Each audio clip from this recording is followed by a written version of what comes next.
what we're trying to point out to people, there's often this tension, profit or purpose, right? Or concessionary and impact investing. And we're trying to say, if you adopt a TriSector model, these things are synchronous and synergistic. And that's the really interesting thing about it. And then what's really interesting, Corinna, is if you can make them synergistic, then this can spread, right? There could be hundreds, thousands, tens of thousands of organizations across the world that think this way.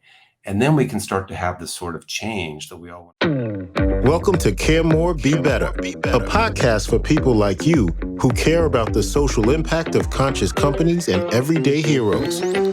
Hear inspiring stories from those who put people and planet before profit and personal gain.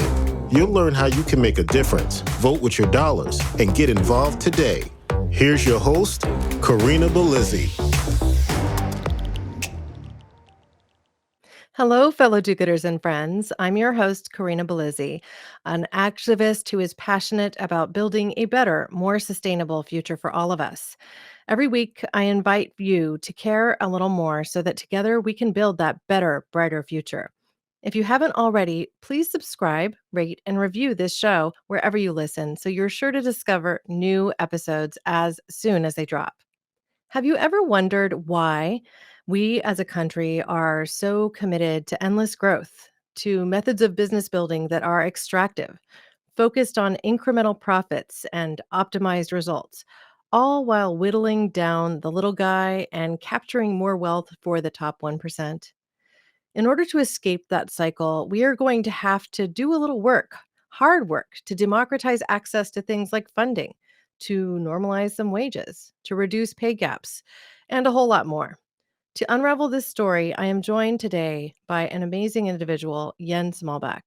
Jens has a passion for entrepreneurship, innovation, investing, and he seeks to create a world where social and economic progress are available to all people. He is the founder of NewImpact, a humanity benefit nonprofit. And that language is something we'll get more into, humanity benefit nonprofit, that seeks to utilize a data-driven TriSector approach to aligning the resources available in the private, social, and public sectors to generate superior societal and financial outcomes. Jens first learned of potential for TriSector solutions when he founded Coinstar in 1990. You might have seen their machines in a local grocery store.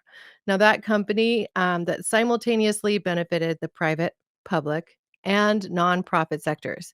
He holds an MBA from Stanford University and a BA from Yale University. Jens, welcome to the show. Good afternoon, Corinna. Nice to be here. Well, we've spent a fair amount of time on this podcast in particular talking about the triple bottom line, right? People, profit, and planet, and getting them on the same scale, or even going into what it is to be a B Corp. I've even dug into circular economies, donut economies, and building regenerative businesses. But I hadn't heard of this term TriSector approach before I met you. So why don't we just start there? What is this? What is a TriSector approach? Yeah, well, it's a field that we're pioneering and trying to get named, similar to design thinking or human-centered design. We think that TriSector thinking, and importantly, TriSector business models can be phenomenally important for driving the sort of progress that we want to see, whether that be on environmental issues or social issues or economic issues. But before I dive in, I just have to say I'm really excited because I love the name of your podcast, Care More Better. And when I created NewImpact, which is we're a 501c3, I didn't pick a .org. We're actually a .care, so we're newimpact.care. Because I think fundamentally, if we're going to drive the sort of change that we want to see in the world, it comes from people caring, and caring is kind of at the root of everything that kind of drives progress going forward. So I just wanted to say that up front because I love the care piece. I love that too. And I'll have to tell you, I've often wanted to use a .life when it comes to supplement companies because you're building a product for a better life, right? Yeah. And as these terms start to gain more traction, it just enables us to have those shorter URLs. I mean, I one day wanted to do cmbb.com, but that, of course, is going to cost me $20,000 if I want to capture that. Yeah. So TriSectors, let me kind of start with the basics about, what we mean by this term TriSector. And I'll just use an example from my day today, because I think we all live in what we call the TriSector world. And the economy is just broken out into three basic groups. We have for-profit companies, which is about 80% of the economy, at least in the US. And then we have governments, right? The public sector funded by taxes, and that might be city, county, state, local district, or federal governments. That's all public sector. And then the social sector, we mean the nonprofit world, and a lot of people in the nonprofit world don't want to be about what they're not for profit. So they're often now being referred to as social sector entities. So that's kind of the resources that we have. That's the playing field that we have to work in to try to make things happen. Are these three sectors, and we all live in them every day. So for instance, I woke up in my house this morning, which was built by a private sector contractor. I took a shower and I had public sector water, for which I was quite grateful. And then I had clean water, drinkable water. And then I had a cup of coffee, which had been certified fair trade by a nonprofit organization. So I hadn't even left my house, and I was already having what I'd say is a tri-sector day. And when you step back and think about how we all, move through the world, whether you're on public transportation or a road or using the internet, which was, created by government, which we're on right now, it's really, amazing how we're surrounded by these three sectors in a very integrated way.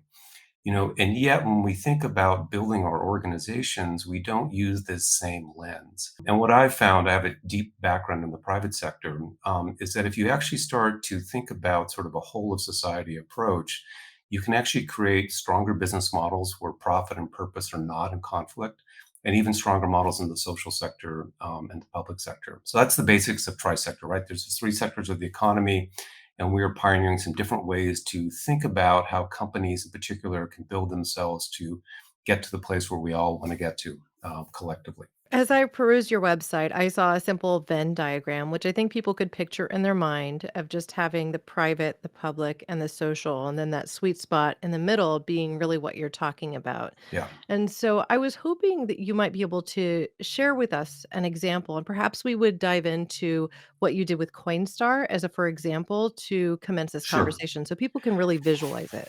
Yeah, so I think Coinstar is a great example. It's the one that I know the best, and it's the company that I started. And let me just put a couple of pieces in place before I describe the what we actually did at Coinstar, because I think the motivation is important. My parents immigrated from Denmark after World War II. And so I was raised in the family that came to the US that really cared about good government and freedom and democracy. They also cared about what they called the free enterprise system and companies and entrepreneurship. And they had a Nordic sense of progressiveness. And so they cared a lot about the social sector. So that was just kind of in me, and I knew that I wanted to work in all three sectors. This is a point of sort of a personal goal in my life. And when I got career advice after my first job, it was like, hey, you do these things one at a time. Work in the for a company, and then volunteer in a nonprofit, and then maybe be useful in the public sector somehow. And it was very sequential. And I was very motivated to think about, could I actually do all three of those things at once? And the language of the day was, can you do well and do good at the same time? And that was really the seeds of Coinstar, which came out of this sort of personal desire. So specifically on Coinstar, I was lucky enough to go to Stanford. And the reason I wanted to go to Stanford is not only that they have a great MBA program, but they had a public management program. So Stanford was already thinking about the integration of public sector resources and private sector resources. And I hope one day they actually do a tri-sector degree when they start to integrate this stuff a little bit further with that. And while I was at Stanford, I kind of got bitten by the entrepreneurship bug. It's in Silicon Valley. People are always talking about startups and these sort of things. And I never viewed myself as an entrepreneur. I was more of a spreadsheet jockey and a numbers guy. But I'd moved around the country a lot, and I always had this sort of ever-growing jar of pennies, nickels, dimes, and quarters that I couldn't get rid of. I mean, you used to have to put them in little paper wrappers, write your name and try to deposit them. It was getting harder and harder to get rid of them. And I was thinking, one day in classic entrepreneurship land, how do you turn a problem into an opportunity? So I actually wrote to the Fed and I wrote to the Mint, and I did some research. And what I learned was that they'd manufactured about $15 billion worth of physical coin stock to supply the US economy over the past 30 years. So that's the amount of metal that was sitting out there. And then I did a lot of customer research. I hung outside of Bay Area supermarkets. Hi, I'm a grad student. Do you have any coins at home? And what I learned was that about half of that $15 billion, about $7 billion, was actually sitting on dresser tops in mayonnaise jars and piggy banks So it was actually a terrible product. I mean, half the product they made wasn't even being used. But the other half, the 8 billion, actually circulated in the economy and created this $150 billion market that turned over 20 times a year. So I'm like, wow, there's $150 billion worth of coins flowing through the US economy every more, and there's all this money sitting on dresser tops. What about if there was an easy way to have a machine where people put their coins in, convert it back into cash? So that was the seeds of what I'd say the private sector idea. And as I started pushing on it, I started thinking, well, boy, if we're actually really successful in terms of getting enough units out there and getting all these old coins back into circulation, and also speeding up the velocity of it, they don't have to ever make another coin because there's so much out there. We can simply reuse and repurpose what we already had.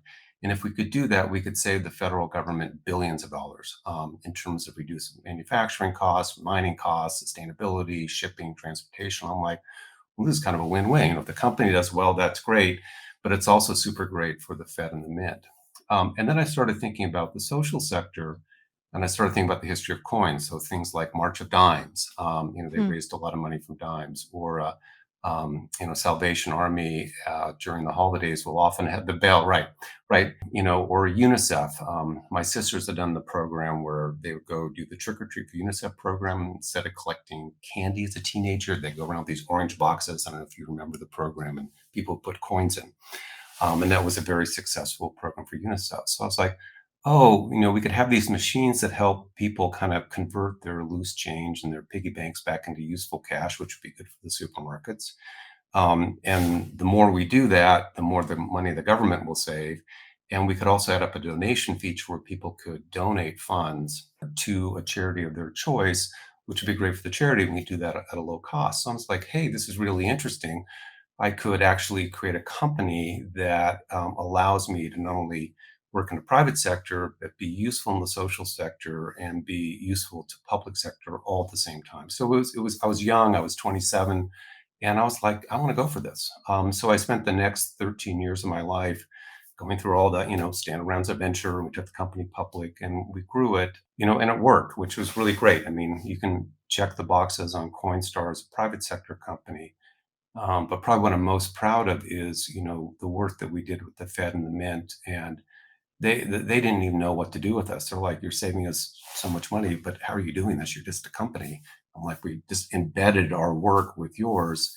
And then Coinstar's probably raised close to a couple $100 million now for nonprofit organizations. So that's an example. Um, That's incredible. I mean, I have to admit that I do have a jar of coins at home. It's my Martinelli's cider jar for my kids. It's a way to collect the coins, and then yeah, every once in a while, when it's full or when it's near full, we will go to the Coinstar machine at the Safeway or at the local bank that there's a local bank that has one here, and fill the machine, walk out with $26 or whatever it ends up yeah, being, and then have, like, an ice cream date with my boys, and at least they're thinking then that the coins that they see aren't just garbage because, I yeah, mean, heck, we don't use cash that often anymore, but my husband still likes to, buy with cash and comes home with coins, and then they end up, like, in the couch or wherever, and we've turned it into an event. And so I like that you were in the solutions thinking to create something that was a little different. I also think it's interesting that I just completed my degree at Santa Clara University and I took a social benefit entrepreneurship course. yeah, And that professor was recruited to go to Stanford. So now he's at Stanford in their business school. And who knows, maybe he'll be part of this yeah. tri-sector future. I think it's interesting. I think business schools and public policy schools and other parts of universities are addressing this problem, but I think they could go further because what we're advocating for with sort of a trisector model in our language is actually, like things like social entrepreneurship or CSR or even ESG can kind of sit outside the core business, but we're really interested, at least on the company side, how can their actual business do good, right? Mhm. Fundamentally, and bake in the impact and unite profit and purpose in the core business model. Okay, and let's just back up for a second because I try to translate these acronyms for people. Sure. CSR is a corporate social responsibility program. Many companies have them. In some cases, it's just like lip service to a specific thing to Yeah. be something that the HR team can talk about. And ESG is environmental sustainability goals, ESG. So just making sure we're all speaking the same language. Yeah, thank you for that. And I think they're important, but I don't think they go far enough in terms of really trying to drive the sort of change that we want to see at scale. So just using, Coinstar as an example, the government had created this $150 billion market, right? We hadn't done that, right? And we as a private sector company could essentially borrow that as a way to reach customers and make them more efficient and those sort of things, right?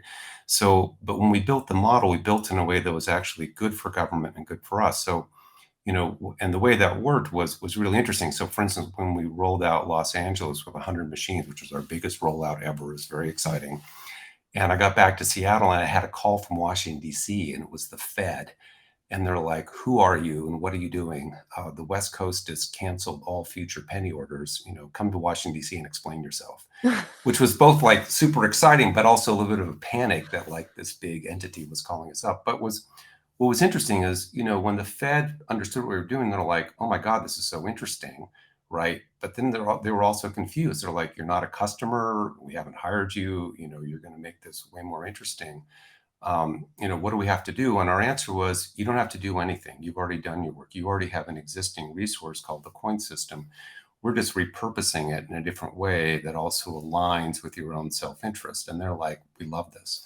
But they were also really helpful to us. So the following year, I got a call from the Royal Mint and the Bank of England in the UK, who said, "Hey, we were just talking to the Fed in the US. You're saving US government all this money. Will you come do the same thing for us?" Sounds like a good opportunity. So I flew over and they were very excited. And they literally asked us on the first trip, "What do you need to, bring this service to the UK?" And I'm like, "Well, we need to talk to the supermarkets and a bunch of other people." They set up all the meetings that week. And we rolled out 1,000 machines in 6 months.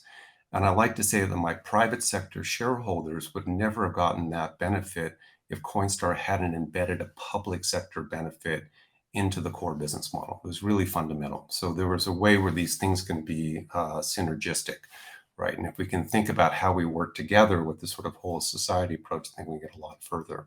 And the same thing, just to cover the social sector, I think it was a year after that, I got a call from UNICEF at the UN, and we had maybe 6,000 or 7,000 machines out in the US.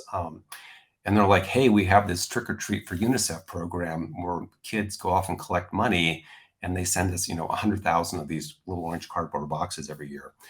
And I'm like, "I know, my sisters used to do it." And they said, "We love the program, but it has two problems. The first problem is half the kids never send us the money. And it's not because they're bad kids. They just don't get around to sending the money yet.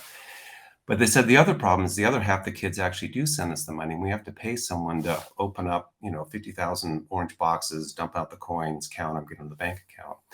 So we said, "Listen, we're mission built for you. Instead of doing that, just put a message on the back of those orange boxes that says, 'Hey kids, take this little box down of the local Coinstar machine, punch in a 4-digit code.'" And what we would do is we would cut our fee in half and we would wire transfer at that point 96% of the funds directly to UNICEF, just right into their bank account, saved them a ton of money. And it was great for them, right? They got much higher.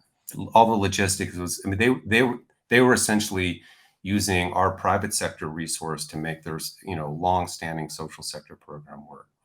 So just if you kind of just use that example, we think about a business model or TriSector models where each sector, governments, nonprofits, and companies, each contribute something to the model and each get a benefit, so that they all want to play and play together.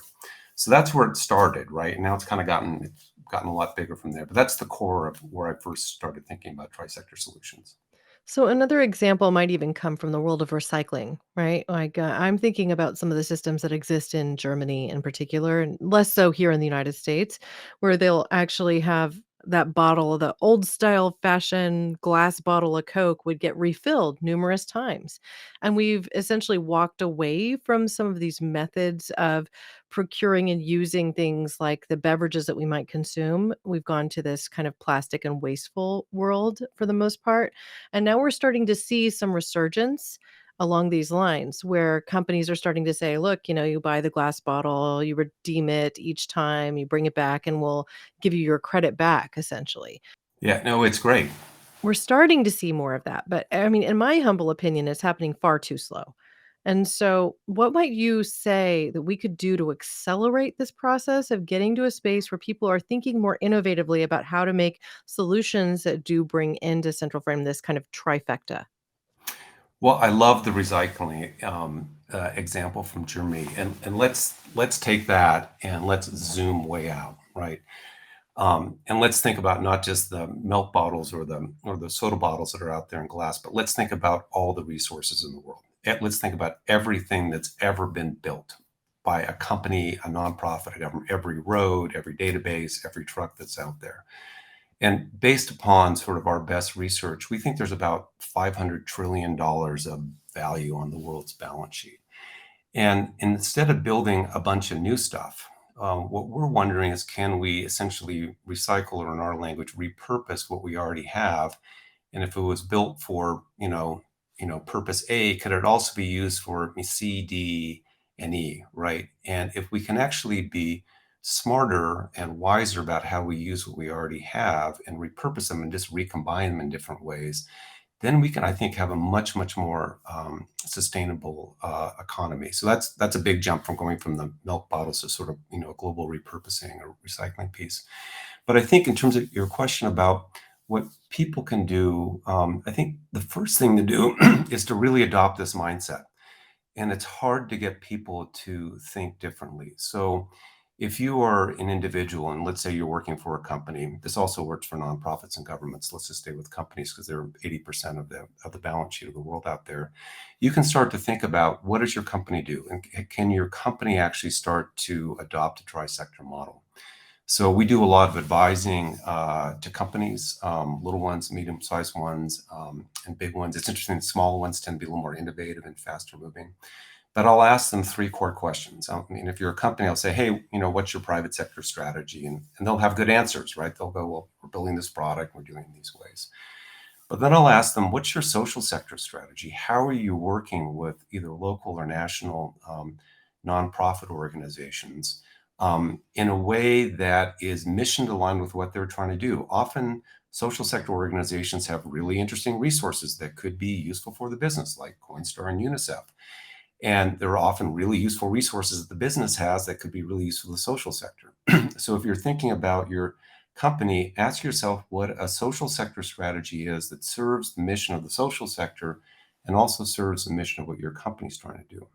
Most people get that question. And then I say, after your private sector, what's your private sector strategy and what's your social sector strategy? I'll ask, what's your public sector strategy and how do you work with governments? And often people in the private sector recoil. They're like, why would I want to work with government? They're going to slow me down. They're going to regulate me. They're going to tax me. They're going to get in my way. And I'm like, you're thinking about this wrong. Governments are vast sources of amazing resources, and they're really, really important in society. And if you can think about a strategy for your business that actually works in conjunction, not in a public-private partnership way, but in sort of this resource leveraging way, and you can do something in your company that's good for government, like Coinstar did with the Fed and the Mint, and they can also do something that's good for you, you can really accelerate these things. So individually, I'd say for your listeners who are working in companies, I'd encourage them to start to adopt a tri-sector mindset. So this private, social, and public sector strategies. Now, more specifically at NewImpact, we're not only trying to advocate for this approach, but we're starting to build innovation tools because we're all about innovation and impact at scale. So we have some very sort of easy introductory tools that people can find on the website. We're building a TriSector Innovation business model canvas. And dashboards. Some of them are PDFs. There's a new one coming out in Miro, which will be interactive here later this month. And so people can start to play and explore with these sort of innovation tools. But as we've been leaning into the work, what we're realizing as a nonprofit is that there is a that as a world, we actually need to think about our resources really differently. And it's super hard to find the resources that I'm talking about easily. You can't just do a Google search and say, who's on the team for housing or who's on the team for clean water and think about resources and stuff. So we're starting to advocate for an open data, open impact innovation knowledge commons that we're calling common source.care, which we're calling it a knowledge commons for common good. We can't build it. That's not within our zone. But we're really interested in finding technologists who want to help drive scale at change. I mean, Wikipedia is a great example. Linux is a great example. But we think there actually need to be new connection tools that let us as consumers and innovators connect to the resources and the companies that are doing stuff. So we're starting to there's some practical data tools that people can use. And then for some of your listeners who might have some of those skill sets, we're really interested because we just think that there just needs to be more connective tissue in the world so we can be smarter about how we're using our resources. And then the last thing we do is we do some advisory work. We're starting to work with universities, with accelerators and incubators, and trying to bring these TriSector mindsets. So if anybody is working in early stage innovation or impact or is thinking about that, occasionally we can help directly. We're not a consulting company, but we sometimes act like one in very specific cases. Like we've done work with I did work years ago with this company in New York called Propel, which is completely revamping the food stamp system in the U.S. It's a really extraordinary story, and they were able to create a tri-sector model on top of the Department of Agriculture supplemental nutrition assistance program, or SNAP. And there's lots of stories like that on the website that people can read and get inspiration as well. I want to thank you first for that in-depth explanation. You mentioned a couple of things I want to go back to. One is the business model canvas, or BMC, that your company is essentially creating to help people kind of put their one-page business plan into effect that could take these three things into consideration. Is that something that they can find directly and easily on your website today? Yeah, so they can go to newimpact.care. We're evolving these tools right now rather than creating them from scratch. Where we want to take this is actually an expansion of like a lean startup canvas, which is taught at Stanford and other places, or the strategizer business model canvas, which a lot of people are familiar with. And we want to add a tri-sector lens to it to get people thinking this way. And as I mentioned, we're starting to build these interactive tools, and I think we're close to having the first interactive for people who know what Miro is, a board that people can actually put stuff in and track these sort of things and starting to experiment for their own organizations. Well, that's very cool. And I will just say, having used that business model canvas, the BMC, as put forth in many business plans or many business schooling programs too, I mean, I just found it to be a really easy way to get your thoughts on a one kind of dashboard where you're like, okay, I'm considering all of the pieces of the pie. I see where I'm weak. I see where I need support. I see where I may need the skills of a co-founder to really hone in on this particular spot. And so I love that exercise, and it makes a lot of sense to me that you're kind of expanding on these existing resources that may be fairly well known. Well, we're repurposing what's there and trying to add a little bit more to it. And the thing I think that's interesting, Corinna, the process you described for yourself, it's really powerful, and a lot of people have gone through it. And what we're suggesting is if you can add a few more questions about other sectors and other resources in there, you can actually not only embed impact more directly into your company, but actually make a stronger company. These don't have to be profit and purpose do not have to be in conflict, right? There actually is a way to harness them, which is what we're proposing for people to think about. Well, and this is the wave of the future. What we hear from especially millennial employees. I mean, they are considering your profit, your purpose, your passion, all things in one as being really the companies they want to work for, they want to spend their time at. And I mean, that's not unique to that generation. It's across generations. It's definitely what has driven me to stay within the natural products industry for the entirety of my career because I feel like I can make a difference in helping people have the best health possible by giving them access to great nutrition and good information.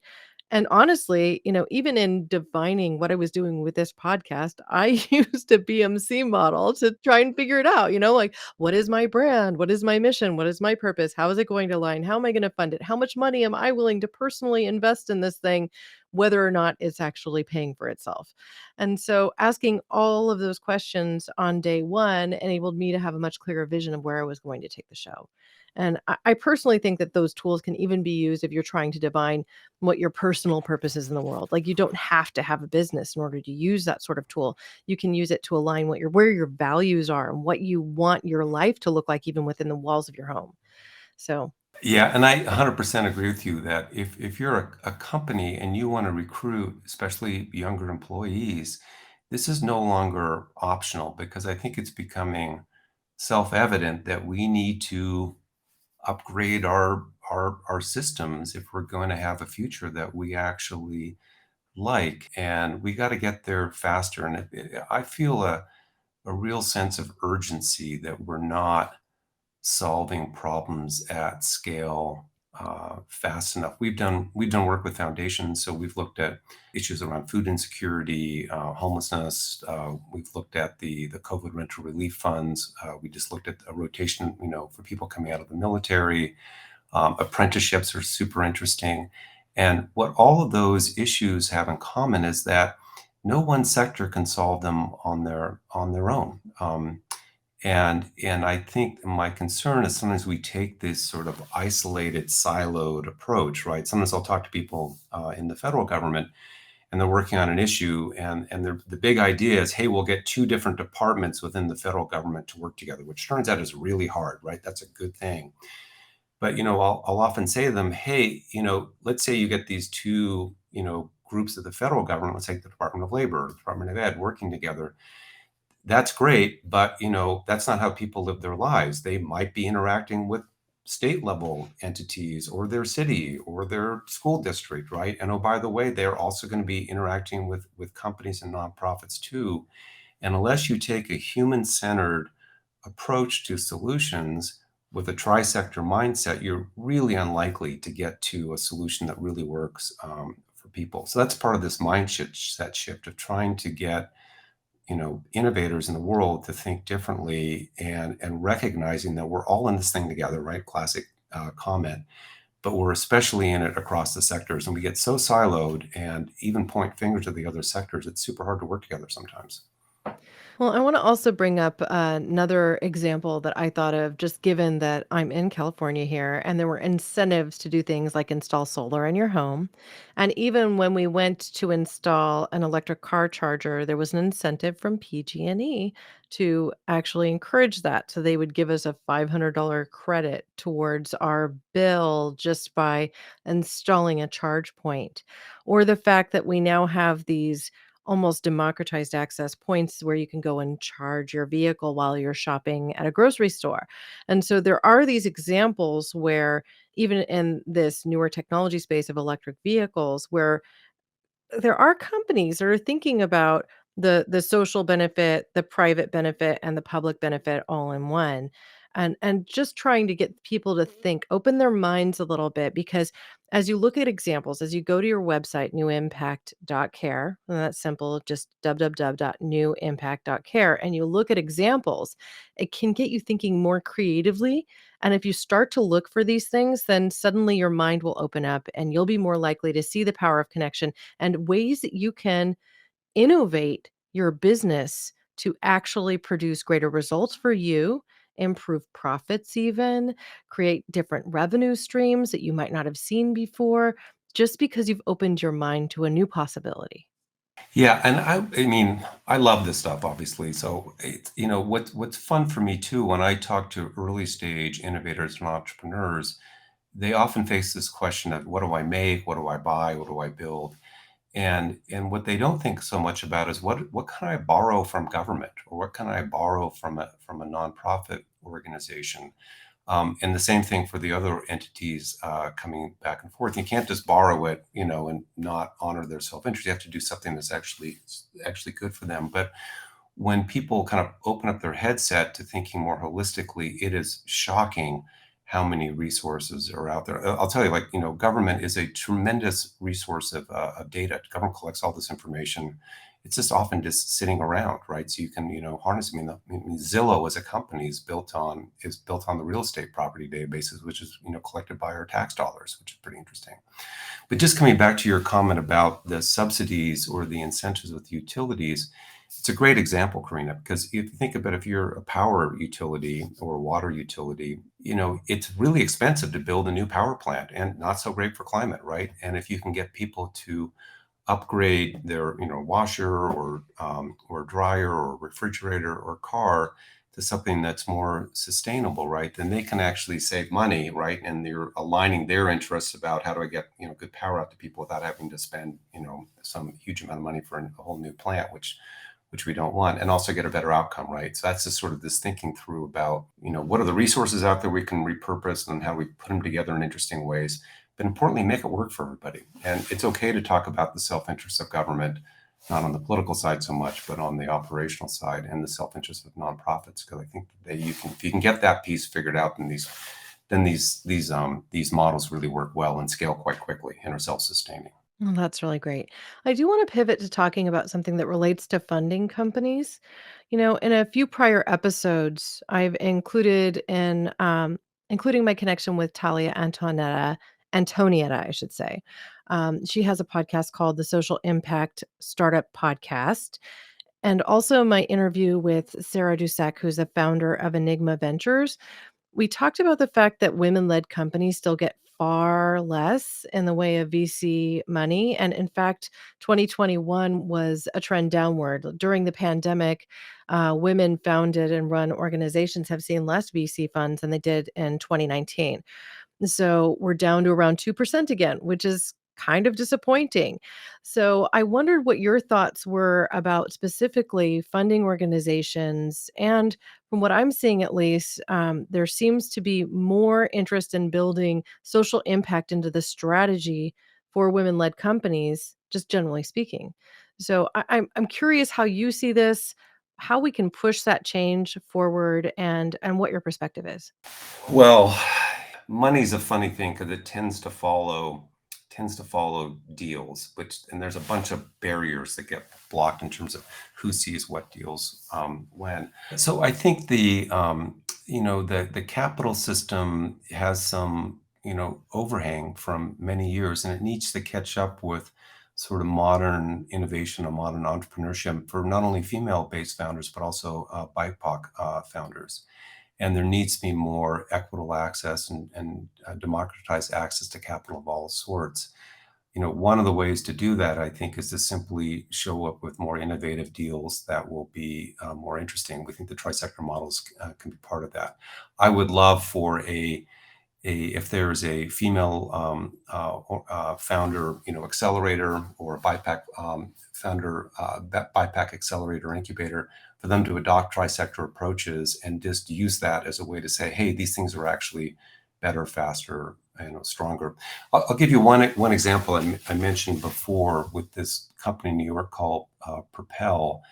They're literally revolutionizing the food stamp program, and they were doing. I won't give you the whole story. You can read about it. But what's interesting is they now have capital from top flight venture companies, Andreessen Horowitz, Kleiner Perkins. I mean, some of the brand names.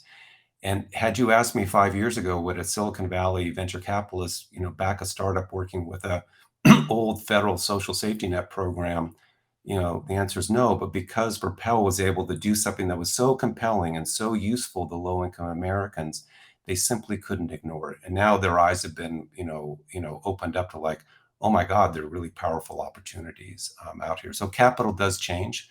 Sometimes it changes quickly, sometimes it changes slowly. Well, that's just great. This information has just been so valuable thus far. As we deepen our conversation today, I want to ensure that everyone has a chance to get more acquainted with your work. I'm going to mention your website again. Go to www.newimpact.care to learn more about what Jens Molbak and his team are doing.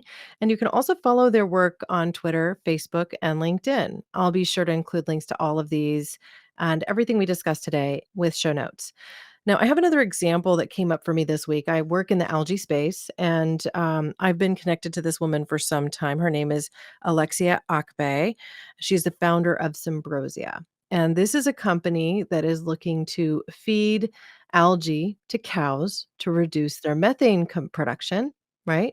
And they have just been funded in a 7 million round Series A, led by Danone Manifesto Ventures. So if we think about this, Danone, the French company, they make yogurt products, right? So they have a lot invested in cows. And so they're kind of building this strategic partnership with someone who's actually going to reduce their methane production, which helps them then meet their goals for carbon sequestration or greenhouse gas issues, right? And also is creating a more healthy meat and dairy product as an end result. So to me, this fits the social benefit, it fits the public benefit. I'm not exactly sure how government will be involved in that, but granted, they tend to regulate things, right? But the overall social and private benefit for sure. And so I'm curious to know what you think about this sort of model.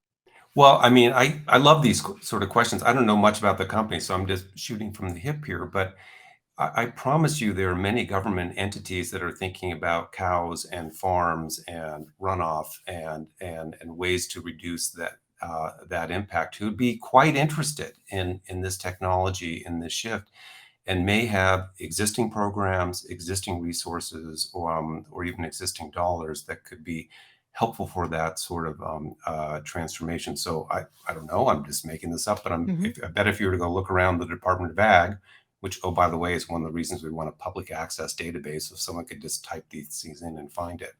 But I'm sure the EPA would have a lot of interest in methane emissions, and there may in fact be programs that are aligned there. I'm sure. And they could be part of this too. I'm not sure, but I just see what the public eye sees, right? In this case, I'll be inviting her on a future episode of the show. So I just saw this news hit this week, you Yeah, know? that's awesome. But I'd also ask her about the social sector organizations because there could be, in fact, be a real health benefit to a variety of people in terms of eating higher quality meat, or there could be other social sector organizations that have thought a lot about, climate change or methane emissions, who could in fact be supportive. And one of the things that I'm so intrigued by is we have this vast abundance of resources that we don't even know exist. We're just not connected. We don't have enough connective tissue in the world to be able to link these things up. But I promise you, if she were to start digging or the company start digging, she is going to find useful resources in the social sector and the government sector beyond what she's already found that could make the company stronger and accelerate. That's what we love about this work. Yeah, well, I just love it. So I'm thinking about the whole picture here, and I'd like to better understand, if we can, how companies utilize this tri-sector innovation to unite profit and purpose a little bit more. Can you get very explicit on that? Very clear? Yes, it's they're not separable. They're actually in the core model itself. They're not like two things that you have to force together. So just coming back to the Coinstar example, the more successful Coinstar was, the more people it reached, the more people it helped convert their coins back into cash, the more supermarkets, the more distribution points. That was great for Coinstar. At the same time, the very fact that we were getting larger and we did more and more recycling, that was good for the government, right? We weren't charging the government, we weren't asking a fee for it. We designed the model in a way that was they win and we win at the same time, right? That's this embedded nature of it. I used to joke that Coinstar's ticker symbol when we were traded on the NASDAQ was CSTR. So we literally embedded CSR into the DNA of the company.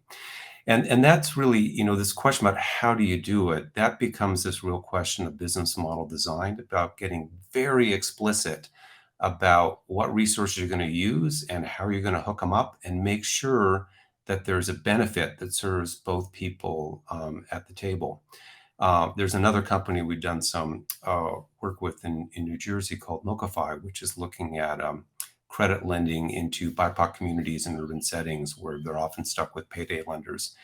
and they're using the Section 8 housing database, right, to essentially enhance credit scores. I can kind of go into that. But it's a situation where the more successful they are with using this data in terms of improving the sort of the financial outcome of the people who are using the MoCaFi lending product, as opposed to the payday lending product, then that's actually better for the housing system too. Mm. So what we're trying to point out to people is there's often this tension, profit or purpose, right? And or concessionary and impact investing. And we're trying to say, if you adopt a TriSector model, these things are synchronous and synergistic. And that's the really interesting thing about it. And then what's really interesting, Corinna, is if you can make them synergistic, then this can spread, right? There could be hundreds, thousands, tens of thousands of organizations across the world that think this way. And then we can start to have this sort of change that we all want to see at scale happen much, much, much more quickly. But it starts with a mindset shift and harnessing that self-interest of the existing resources. Oh, well, I love it. Now, we've talked a bit about some of the applications. I want to go to this question of how tri-sector innovation can be used to address challenges in areas such as homelessness, affordable housing, and food insecurity, which you alluded to a little bit earlier. But how do you see this coming together with rising homelessness issues, with rising costs of living in many cities around the country? I mean, I know I could have doubled my rent on my tenants over the course of the last 5 years and have chosen not to, but just because market demand is such in our local area, you could essentially do that. So what do you see, this tri-sector innovation really doing to contribute in those arenas?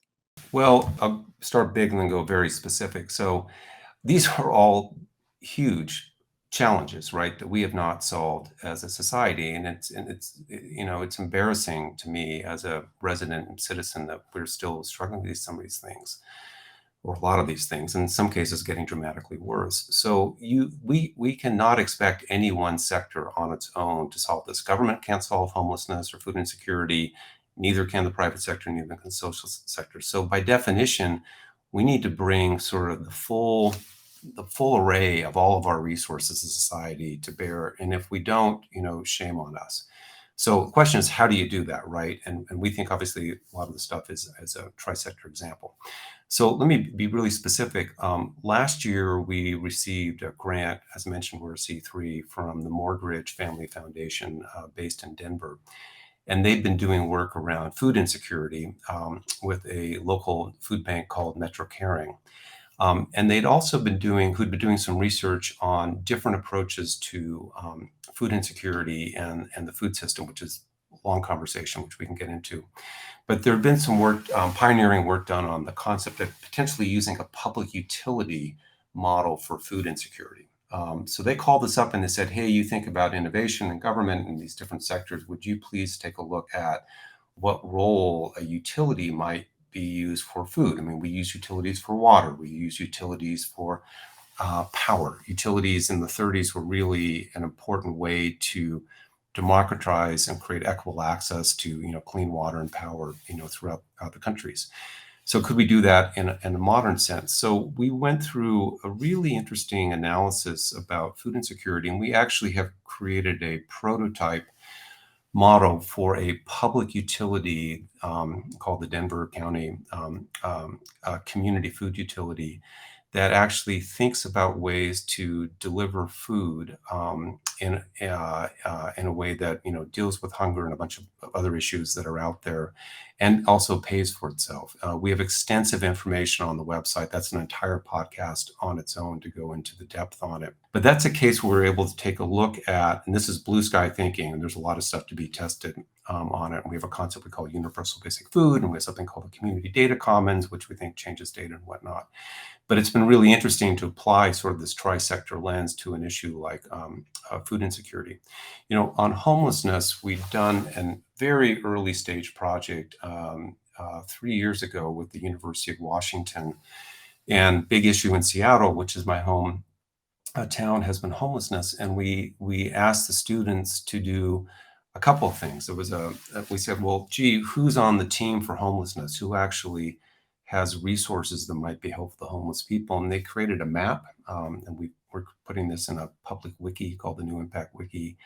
And we were all so surprised to see how many organizations were working on homelessness. It wasn't just the city of Seattle or the county, but there were hundreds of nonprofits and companies and government entities.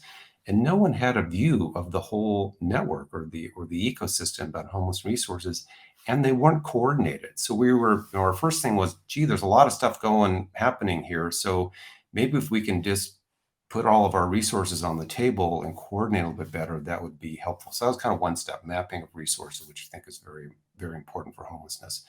The second thing we did was, as we started to develop a tool, which we call an impact journey, which is a little bit like human-centered design or an empathy journey in design thinking, but it's done with a TriSector lens. And we interviewed around 40 experts in homelessness and heard, many, many heartbreaking stories. But we created a journey from someone who's stable to someone who actually enters homelessness. And we walk through all the different points about what can happen and either they move towards homelessness or not. And then we mapped out the players, the companies, the nonprofits, and the governments who could be useful at those points in time to create roadmaps to intervene. And it was so interesting because all these different players, showed up over time. And for instance, in Seattle, the city of Seattle used to have a 3-week pay or vacate notice. So if someone was going to be evicted, a note on the door after 3 weeks that says you got 3 days to get out or stay. That manufactures homelessness. And so we spent a lot of time thinking about, are there different mechanisms that could be used at that point in time? And we started to actually think about an insurance model, a rental insurance model to stabilize people in that, which I think is a really interesting piece. We also looked very carefully at vehicle homelessness. And around half the people in Seattle live in their cars. And it was a really interesting thing the grad students found, which is that if they live in their car or RV, they probably have an expired license tab. And the policy at that time was if you are in your vehicle and you have an expired license tab, you can't get towed. But if you leave your vehicle, you can get towed. So if you're homeless and living in your car, if you want to go apply for a job or get some sort of support or take a shower, you literally risk everything because your car might get towed because it's got the wrong tab on it. Well, that's a policy problem as a resource, right? So homelessness or food insecurity, any of these things, super complex. But if you can break the system down and find some very different points where, hey, the city can change this, or a company can change that, or a nonprofit might have issues here, all of a sudden what's a complex problem might be able to get solved in small but important bits.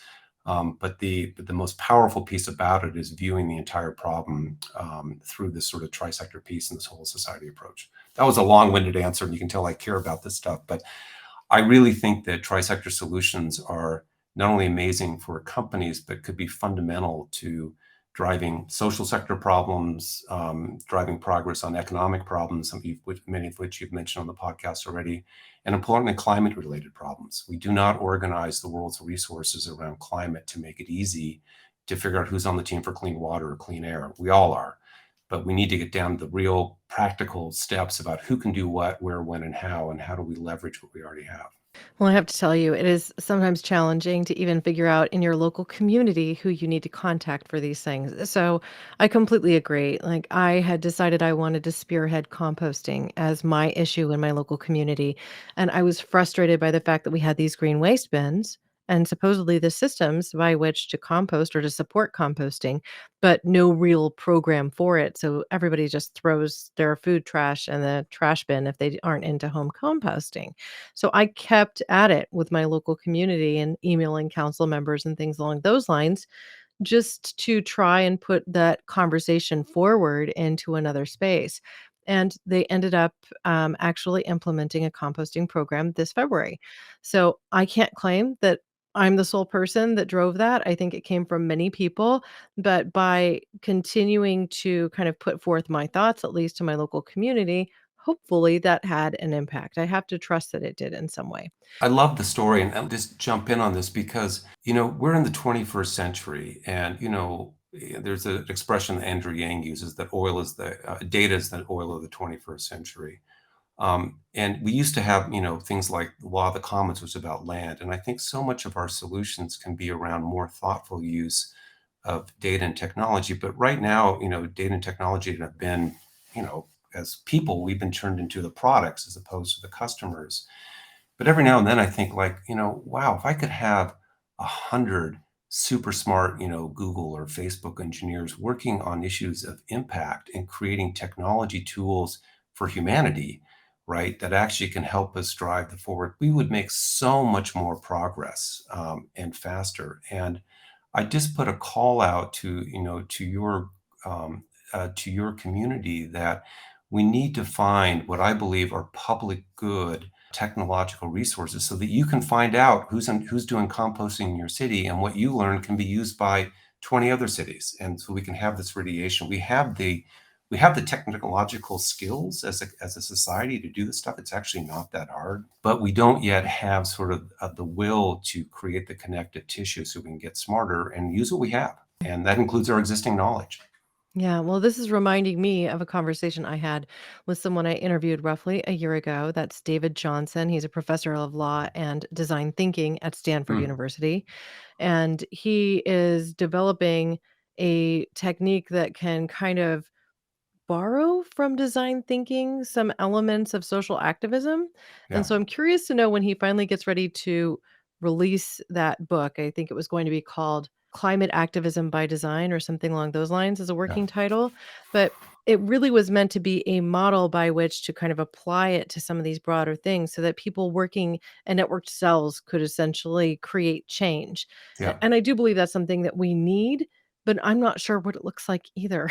So, Well, we have, it's interesting because design thinking, and I love design thinking. In fact, when I built Coinstar, I hired David Kelly Design Studios to build the first Coinstar machine. So I feel lucky to have been able to work with that group, which is now called IDEO. But design thinking was really designed for products and services, right? And what we need, what I think we need as a society is actually thinking about organizations, and we need to update our design thinking skills and human-centered design thinking skills, and what I would say TriSector thinking skills around how do we actually build our companies? How do we build our governments? How do we build our social sector entities? And we need this sort of mindset shift.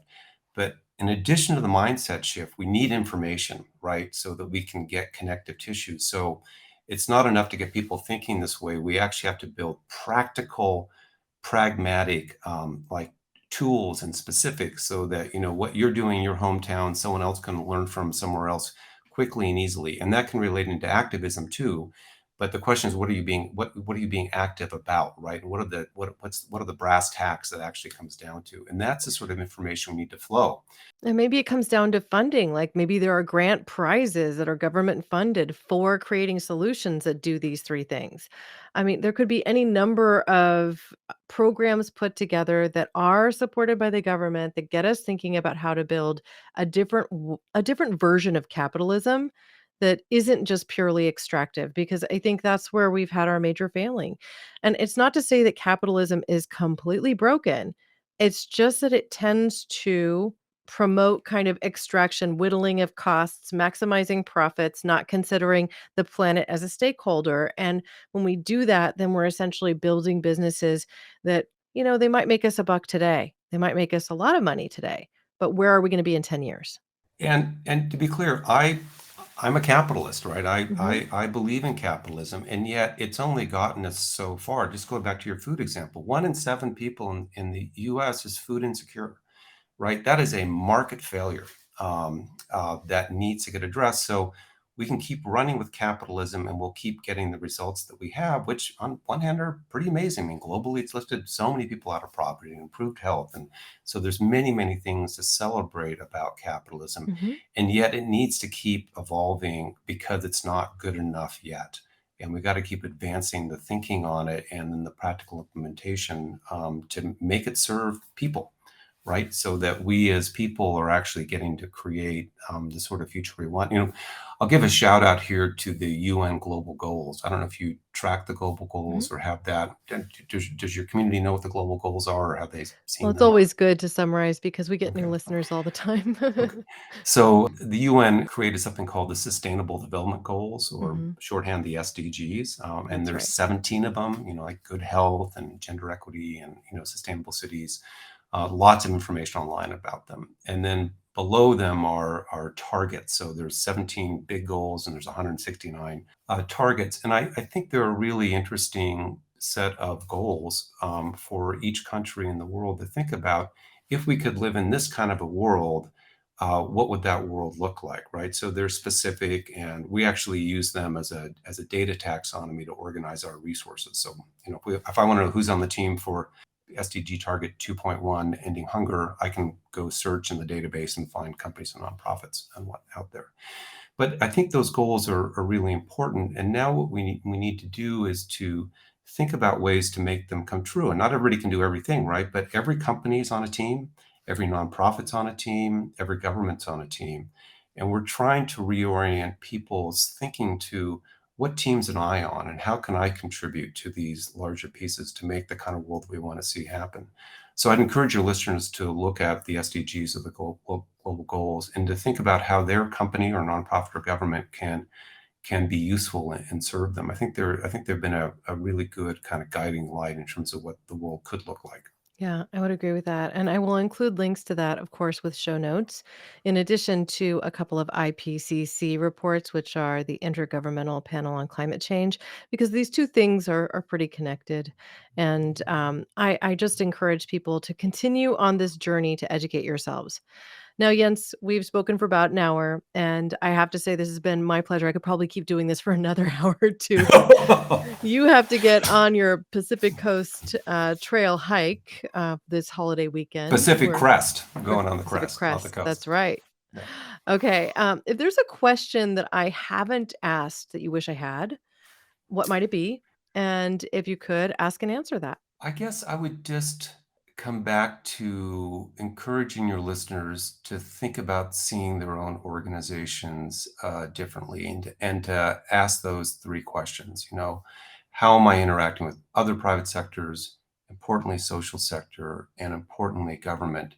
And to start to see solutions with this sort of whole of society approach, which is the big lens, but then get super practical, like really get into it and see, oh, I can do this, this, and the other thing, and then share it and talk about it. So that would be what I'd finish up with. I don't have you asked a lot of great questions, so I don't think I have one that just pops to mind that you didn't ask. Well, we'll have to come back at some point and talk about food insecurity and perhaps a little bit deeper into that subject in particular. I actually Um, think our food work, which is also on the website under the community food utility stuff, is some of the most transformative stuff that we've ever put together. And if it'll take 10 or 15 years and it'll get tested, but boy, if there's anything, if it's anywhere close to being real, it's a game changer for well, climate, for health, education, a bunch of other things. I love that. And perhaps that should be on the other show I host, Nutrition Without Compromise, because the whole ethos of that is nutrition without compromising your ethics or the health of our planet. All right. I look forward to talk number 2. Thanks, Yeah. Corinna. Have a great weekend. Yeah, you as well. Thank you, Jens, for your hard work and for joining us today. This has been my absolute pleasure. Thank you. I'll be sure to include links to newimpact.care and show notes, as well as the many other items that we discussed today, including those SDGs, the IPCC, and perhaps even a summary of the acronyms that we shared today so that you can educate yourself and stay informed. Now, I encourage you to visit caremorebebetter.com. That's the site for this podcast. And we do include their complete transcripts, the video version of this podcast, the audio, and other resources as well. As we close today's show, I really want to invite you to tap into your curiosity. Seek out and support businesses. Inform yourself using tools like NewImpact.care. They are putting their money where their mouth is, walking the walk, and building a better, more sustainable future for all of us. You too can vote with your dollars and do more good. You too can share this episode with people in your community that you think need it. They could learn from it. You could even grab your bestie's phone and download this episode right onto it for them so they are that much more likely to give it a listen when they have time. This is important stuff, especially for entrepreneurs, change makers, and business builders around the globe. If you have questions for me or for Jens, I hope you'll send me a note at hello@caremorebebetter.com. Or better yet, leave me a voicemail by clicking that microphone icon in the bottom right hand corner and recording a message. Who knows? Perhaps I'll even play it on a future episode. Thank you, listeners, now and always, for being a part of this pod and this community, because together we really can do so much more. We can care more and we can be better. We can even regenerate Earth. Thank you. Thanks for listening to Care More, Be Better, a podcast for social good. To make sure you never miss an episode, subscribe, rate, and review wherever you listen to podcasts, and share with your friends to help us reach more people and spread more social good.